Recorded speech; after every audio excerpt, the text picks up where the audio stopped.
നല്ല comedy, through out comedy. നല്ല through out കോമഡിയാണ്. കുറേ കാലങ്ങൾക്ക് ശേഷം നല്ലൊരു ത്രൂ ഔട്ട് കോമഡി കോമഡിയാണ്, ത്രൂ ഔട്ട് കോമഡിയാണ്, വേറെ ഒന്നുമില്ല. വിനീത് ശ്രീനിവാസ് എങ്ങനെയുണ്ട്? നന്നായി പെർഫോം ചെയ്തിട്ടുണ്ട്. ചിരിക്കാനൊക്കെ ഉണ്ട്, കുഴപ്പമില്ല, കണ്ടോണ്ടിരിക്കാം. ആ കൊള്ളാം. എടുത്തു പറയാനുള്ള അഭിനയം അടിപൊളിയാണ്. പിന്നെ ക്ലൈമാക്സ് വരെ ചിരിച്ചുകൊണ്ടൊക്കെ ഇരിക്കാം. ഒരു ജാതകത്തിന് ബേസ് ചെയ്ത് 2 മണിക്കൂറിനുള്ളുണ്ട്. എന്തായാലും നന്നായിട്ടിരിക്കും. എല്ലാവരുടെ പെർഫോമൻസ് എങ്ങനെയുണ്ട്? എല്ലാവരും അടിപൊളിയാണ്, നല്ല അഭിനയം. വിനീത് ശ്രീനിവാസ് എങ്ങനെയുണ്ട്? നൈസായിട്ട് ചെയ്തിട്ടുണ്ട്, പറ്റിയ ക്യാരക്ടർ. ഓക്കെ. നമ്മൾ 2024 കഴിഞ്ഞിട്ട് 25 നല്ലൊരു എൻ്റർടൈനർ, ഒരു കോമഡി പടം ഇത് ആദ്യമായിട്ടാണ്. ഇത്രയും എൻജോയ് ചെയ്ത് ഫസ്റ്റ് സ്റ്റാർട്ടിങ് മുതൽ എൻഡ് വരെയും അടിപൊളിയായിട്ട് വിനീതേട്ടൻ്റെ ഒരു അടിപൊളി അഴിഞ്ഞാട്ടം തന്നെയായിരുന്നു. കോമഡി നമ്മൾ സ്റ്റാർട്ട് ചെയ്യുന്നതിൽ ക്ലൈമാക്സ് നമ്മൾ ചിരിച്ചുകൊണ്ടിരിക്കും. ലാസ്റ്റ് നല്ലൊരു മൊമെൻ്റായിട്ട് തന്നെ എൻഡ് ചെയ്തിട്ടുണ്ട് പടം. നല്ലൊരു സ്ക്രിപ്റ്റാണ്, നല്ലൊരു ബാക്ക്ഗ്രൗണ്ട് മ്യൂസിക്കാണെങ്കിലും എല്ലാം കൊണ്ട് ഒരു എൻ്റർടൈനർ തന്നെയാണ്. വിനീത് ശ്രീനിവാസൻ്റെ അതേ രീതിയിലുള്ള ഒരു ക്യാരക്ടറാണ് വിനീതേട്ടൻ. ആ ഒരു എയിമിലാണ് വന്നിരിക്കുന്നത്. ഒരു സൂപ്പർ സംഭവമാണ്. എന്തായാലും പടം എല്ലാവരും കാണണം, അടിപൊളിയാണ്. ഫുള്ള് അതാ പറഞ്ഞു, സ്റ്റാർട്ടിങ് മുതൽ ക്ലൈമാക്സ് വരെയും നമ്മൾ ആ ഒരു കഥ ബേസ് ചെയ്ത് തന്നെയാണ്. ഒരു ജാതകം പറഞ്ഞാൽ ആ പേര് കറക്റ്റ് മാച്ചാണ് ഈ പടത്തിന്.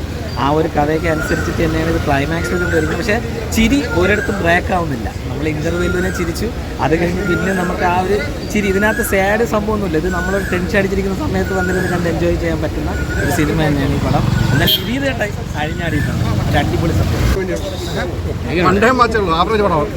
ഒരു എൻ്റർടൈനർ നന്നായിരിക്കും. നമ്മൾ പ്രതീക്ഷിക്കുന്ന സബ്ജക്റ്റ് ആ രീതിക്കല്ല ഇപ്പോഴത്തെ ഒരു കുഴപ്പമില്ല. എങ്ങനെയുണ്ട് എല്ലാവരുടെ അഭിനയം? ആരും മോശമല്ല. പിന്നെ വിനീതിനെ നമ്മളിപ്പം ഗസ് ചെയ്യാറൊന്നും ആയില്ല. കാരണം അത് വിനീതിൻ്റെ പിന്നെ സിനിമയും വിനീതിൻ്റെ എല്ലാം ഒരു പാരമ്പര്യമുള്ള ഒരു ഫലിതമുണ്ടല്ലോ. ശ്രീനിവാസനിൽ നിന്ന് പകർന്നു കിട്ടിയത് മറ്റല്ല. അത് അതിൻ്റെ കുഴപ്പമില്ല, നല്ലൊരു എൻ്റർടൈനറാണ് കേട്ടോ. അത് എല്ലാവരോടും പറഞ്ഞു, ഞാൻ പറഞ്ഞായിട്ട് തന്നെ പറഞ്ഞു. ഇഷ്ടം ജാതി ഭയങ്കര നോക്കി കേട്ടല്ലേ, അല്ലാതെ മനപ്പൊരുത്തോ ഇഷ്ടമൊക്കെ നോക്കി. പിന്നെ LGBT കമ്മ്യൂണിറ്റിക്ക് പറ്റിയ ചെറിയ പറഞ്ഞിട്ടുണ്ട്. നെഗറ്റീവായിട്ട് അത്രയും പറഞ്ഞില്ല, എന്നാലും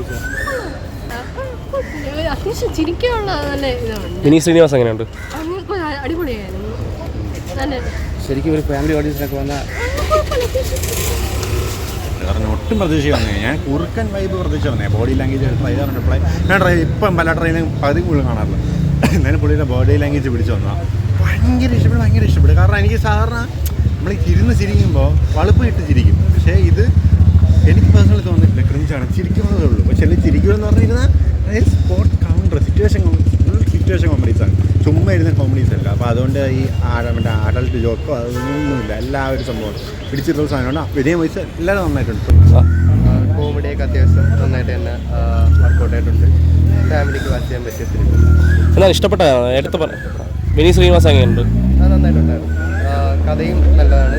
ഇടയ്ക്കിടയ്ക്ക് കുറേ പുതുമുഖങ്ങളായിട്ട് കുറച്ച് പേര് വരുന്നുണ്ട്. നമ്മൾ കണ്ട് പരിചയമുള്ളവർ തന്നെയാണ്, പക്ഷേ എല്ലാം നന്നായിട്ട് തന്നെ വർക്കൗട്ട് ആയിട്ടുണ്ട്. അങ്ങനെ ഫുൾ ടൈം ചിരിക്കാനൊന്നുമില്ല, പക്ഷേ കണ്ടോണ്ടിരിക്കാം. കഥയൊക്കെ നമ്മൾ കണ്ടിട്ടുള്ള കഥയൊക്കെ തന്നെയാണ്. കാണാം, അത്രേ ഉള്ളൂ. അല്ലാതെ വലിയൊരു വലുതായിട്ട് പറയാനൊന്നുമില്ല. എങ്ങനെയുണ്ട്? നല്ല പടമാണ്. എങ്ങനെയാണ്? നല്ല പടമാണ്. ഫാമിലിയായിട്ടും എല്ലാവർക്കും വന്ന് കാണാൻ പറ്റിയ ഈ കാലഘട്ടത്തിന് പറ്റിയ കോമഡിയും എല്ലാം ഉണ്ട്. വിനീത് ശ്രീനിവാസ് എങ്ങനെയുണ്ട്? നന്നായിട്ടുണ്ട്. വിനീത് ശ്രീനിവാസ് അടിപൊളിയാണ്. കഥയും സ്റ്റോറിയും കുഴപ്പമില്ല. പിന്നെ കോമഡി അത്യാവശ്യം നല്ലതാണ്.